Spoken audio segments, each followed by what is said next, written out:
Hi friends, మొదటిసారి Mehab channel videos వారు subscribe చేసుకోండి అండి. తెలంగాణలో గ్రూప్ 1, గ్రూప్ 2 నోటిఫికేషన్స్ ఎప్పుడు ఉండే అవకాశం ఉంటుంది అనే దానిపైన మనం తెలుసుకునే ముందు మరి ఇక్కడ తెలంగాణ సంబంధించినటువంటి అంశాలతో పాటు కేంద్రం సంబంధించినటువంటి తెలంగాణ ఆర్థిక ముఖ చిత్రము, అదేవిధంగా తెలంగాణ ప్రభుత్వ పథకాలు, తెలంగాణ బడ్జెట్, కేంద్ర సర్వే, అదేవిధంగా కేంద్ర ప్రభుత్వ పథకాలు అన్నీ కూడా కేవలం 100 రూపీస్ మాత్రమే ఇస్తున్నామండి. సో ఇక్కడ ఫోన్పే చేసి వాట్సాప్కి పంపిస్తే దీనికి సంబంధించినటువంటి పీడిఎఫ్స్ అనేది మీకు పంపించడం జరుగుతుందన్నమాట. తెలంగాణలో గ్రూప్ 1, గ్రూప్ 2 నోటిఫికేషన్స్ ఎప్పుడు ఉండే అవకాశం ఉంటుంది. సో గతంలో 2022 నోటిఫికేషన్స్లో కనుక చూసుకున్నట్లయితే మనకు ఎస్ఐపిసి సంబంధించినటువంటి నోటిఫికేషన్స్ ఇచ్చిన తర్వాత సో మనకు గ్రూప్ సంబంధించినటువంటి నోటిఫికేషన్స్ ఇవ్వడం జరిగింది 2022లో. సో ఇప్పుడు కూడా ఇదే ట్రెండ్ మోగుతుందన్నమాట. అయితే ఇక్కడ ఎస్ఐపిసి సంబంధించినటువంటి వేకెన్సీస్తో మరి దాదాపుగా 7,437 పోస్టులతో మనకు నోటిఫికేషన్స్ రిలీజ్ చేసిన విషయం తెలిసిందే. దాంతోపాటు మనకు అదనంగా 3,200 కానిస్టేబుల్ పోస్టులు కూడా యాడ్ అయ్యే అవకాశాలు కూడా మన గ్రేటర్ హైదరాబాద్ పరిధికి సంబంధించినటువంటి రంగారెడ్డి మేడ్చల్ పరిధిలో ఇక్కడ అంచనా వేస్తున్నారనమాట. సో నెక్స్ట్ ఇక్కడ మనకు గ్రూప్ 1, గ్రూప్ 2 విషయానికి వస్తే దాదాపు కూడా ఈ యొక్క నోటిఫికేషన్స్ మరి 2026లో నోటిఫికేషన్ ఉంటుందా అంటే ఉండదు. ఎందుకు ఉండదు అంటే ఇప్పుడు మనకు సిలబస్ సంబంధించినటువంటి బాలకృష్ణారెడ్డి గారి ఆధ్వర్యంలో ఏదైతే కమిటీ వేశారో, సో బాలకృష్ణారెడ్డి గారి ఆధ్వర్యంలో వేసినటువంటి కమిటీ మరో నెల 2 నెలల్లో ఈ యొక్క ఖాళీ సంబంధించినటువంటి కమిటీ రిపోర్ట్ ఇవ్వబోతుంది. తర్వాత ఖాళీలకు సంబంధించినటువంటి కమిటీ కూడా మనకు శాంతికుమార్ గారి నేతృత్వంలో ఏర్పాటు చేయడం జరిగింది కదా.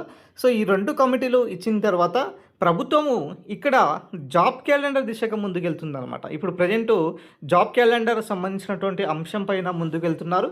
మరి ఇన్ కేస్ ఆఫ్ ఒకవేళ కనుక జాబ్ క్యాలెండర్లో పోస్టులు కనుక యాడ్ అయ్యే అవకాశం ఉంటే ఈ నోటిఫికేషన్స్ అనేది 2027లోనే వచ్చే అవకాశం ఉన్నది తప్ప 2026లో ఈ నోటిఫికేషన్స్ రావడానికి అవకాశాలు చాలా తక్కువగా ఉన్నాయి. అయితే ఇక్కడ ఉన్నటువంటి ఏదైతే పాత సిలబస్ సంబంధించినటువంటి విషయానికి కూడా సో దాదాపుగా 10 ఇయర్స్ అవుతుందనేసి ఈ సిలబస్లో మరి కొత్త ట్రెండ్ రాబోతుంది. సో మనకు కొత్త విధాలుగా మనకు ఇక్కడ చూడవచ్చు. ఎన్విరాన్మెంటల్ సంబంధించినటువంటి తర్వాత రీసెంట్గా ఏఐ సంబంధించినటువంటి విషయానికైనా సరే, మిగతా సంబంధించినటువంటి డిజిటల్ సంబంధించినటువంటి మొత్తం కూడా ఇక్కడ మార్పులు చేర్పులతో కొన్ని అంశాలను జోడించే ప్రక్రియలో ఉన్నారన్నమాట. సో రాబోయేటటువంటి గ్రూప్ 1 నోటిఫికేషన్స్ ఏదైతే ఉన్నదో సో మరి 2027 మరి స్టార్టింగ్లోనే ఉండే అవకాశం ఉంటుంది.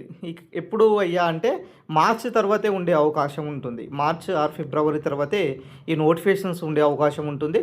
సో బడ్జెట్లో దీనికి సంబంధించినటువంటి మరి నోటిఫికేషన్లకు సంబంధించినటువంటి కేటాయింపుల తర్వాతే ఈ నోటిఫికేషన్లకు సంబంధించినటువంటి అప్డేట్ అయితే రాబోతుంది ఆఫ్టర్ బడ్జెట్ తర్వాత. సో ఈ గ్రూప్ 1లో దాదాపు కనుక చూసుకున్నట్లయితే ఖాళీలు కనుక చూసుకున్నట్లయితే ఇప్పటికే దాదాపు కూడా ప్రభుత్వము 400 పైగా వేకెన్సీస్తో సిద్ధంగా ఉన్నది. మరి ఇప్పుడు ఈ రెండు దఫాలుగా ఈ యొక్క నోటిఫికేషన్స్ను విడుదల చేయాలి అనేసి భావిస్తుందన్నమాట. సో గతంలో ప్రభుత్వము 563 పోస్టులతో సింగిల్ నోటిఫికేషన్స్తో ఒకేసారి ఇవ్వడం జరిగింది. కానీ ఈసారి మాత్రము ఇక్కడ 2 నోటిఫికేషన్స్ విడుదల చేయడానికి అండి, గ్రూప్ 1 సంబంధించినటువంటి నోటిఫికేషన్ 2 నోటిఫికేషన్స్ విడుదల చేసే అవకాశం ఉన్నది. దాదాపుగా 400 నుంచి 500 వరకు వేకెన్సీస్ అయితే ఉండడం జరిగింది. ఫస్ట్ దఫా 250 వరకు ఇచ్చినట్లయితే నెక్స్ట్ కూడా అదే స్థాయిలో ఇచ్చే అవకాశం ఉన్నది. ఇక గ్రూప్ 2 విషయానికి వస్తే మరి దాదాపుగా 1000 నుంచి 1500 వరకు కూడా మరి బ్యాక్లాగ్స్తో కలిపి కూడా అప్రాక్సిమేట్గా ఖాళీలు ఉన్నాయన్నమాట. సో ఈ గ్రూప్ 2 సంబంధించినటువంటి అంశం పైన చాలామంది నిరుద్యోగులు ఎక్కువ మంది దీనిపైన ప్రిపేర్ అవుతూ ఉంటారు కాబట్టి సో హెవీ కాంపిటీషన్స్, అదేవిధంగా తెలంగాణలో అత్యధిక మెంబర్స్ పోటీ పడేటటువంటి పరీక్ష ఏదైతే ఉందయ్యా అంటే అది గ్రూప్ 2 సంబంధించినటువంటి ఏదైతే నోటిఫికేషన్. ఈ గ్రూప్ 2 సంబంధించినటువంటి నోటిఫికేషన్స్లో ఖాళీలు వివరాలు కనుక చూసుకున్నట్లయితే దాదాపు 1000 పోస్టులతో మనకు నోటిఫికేషన్స్ అయితే సిద్ధంగా ఉన్నది. గతంలో చెప్పుకున్నటువంటి విధంగానే ఈ గ్రూప్ 2 సంబంధించినటువంటి విషయంలో మనకు సిలబస్ సంబంధించినటువంటి కొన్ని అంశాలు కూడా ఇక్కడ మార్పులు చేర్పులతో నోటిఫికేషన్స్ అయితే 100% వచ్చే అవకాశాలు కూడా కనిపిస్తున్నాయండి. సో ఈ నోటిఫికేషన్స్ అనేది 2026తో కంటే 2027లోనే వచ్చే అవకాశం ఉంటుంది. సో ప్రభుత్వము ఒకవేళ జాబ్ క్యాలెండర్ దిశగా ముందుకు వెళ్ళినట్లయితే జాబ్ క్యాలెండర్ దిశగా ముందుకెళ్ళినట్లయితే ఇక్కడ వచ్చేసరికి మనకు ఏం జరుగుతుందయ్యా అంటే ఈ సంబంధించినటువంటి 2 దఫాలుగా గ్రూప్ 1 సంబంధించినటువంటి విషయమైనా సరే, గ్రూప్ 2 సంబంధించినటువంటి నోటిఫికేషన్ సరే తక్కువ పోస్టులతో మరి 2 సార్లు వచ్చే అవకాశం ఉంటుంది. 2028 మనకు నవంబర్, డిసెంబర్ వరకు ఛాన్సెస్ ఉన్నాయి కాబట్టి 2027లో ఒక నోటిఫికేషన్స్, 2028లో ఇంకో నోటిఫికేషన్స్తో మనకు 2 నోటిఫికేషన్లు కూడా ఇచ్చే అవకాశాలు కూడా ఉన్నాయన్నమాట. సో ఈ విధంగా మంత్రివర్యులు శ్రీధర్ బాబు గారు కూడా దీనిపైన జాబ్ క్యాలెండర్ పైన మేము చాలా సిద్ధంగా ఉన్నాం, కట్టుబడి ఉన్నాం, ఖచ్చితంగా ఈ నియామకాలు చేపడతాము అనేసి కూడా స్పష్టంగా చెప్పడం జరిగింది. కాబట్టి నెక్స్ట్ ఇయర్లో ఈ యొక్క సంబంధించినటువంటి ప్రక్రియ కూడా మోగనున్నది.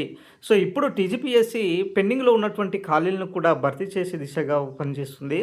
సో ఇవన్నీ కూడా పెండింగ్ నోటిఫికేషన్స్ అయిపోయిన తర్వాత నెక్స్ట్ దీనికి సంబంధించినటువంటి అప్డేట్ కూడా రాబోతుంది. కాబట్టి ఇప్పటికైనా మీ ప్రిపరేషన్ను కంటిన్యూ చేసుకోండి. గతంలో ఏదైతే తెలంగాణ పబ్లిక్ సర్వీస్ కమిషన్ చెప్పడం ఏదైతే చెప్పిందో, అంటే నోటిఫికేషన్స్ పైన ఎటువంటి పారదర్శకత ముందుకు తీసుకెళ్ళాలి అన్న దానిపైన ఏదైతే చెప్పారో, సో ఇప్పుడు కూడా ఇదే స్థాయిలో ముందుకు వెళ్ళనున్నది. 100% రిక్రూట్మెంట్ దిశగా ఇక్కడ ప్రభుత్వాలు అయితే పనిచేయడం జరుగుతుంది. సో ఇది ఓవరాల్గా సంబంధించినటువంటి అప్డేట్. వీడియో లైక్ చేయండి, షేర్ చేయండి, సబ్స్క్రైబ్ చేసుకోండి సార్.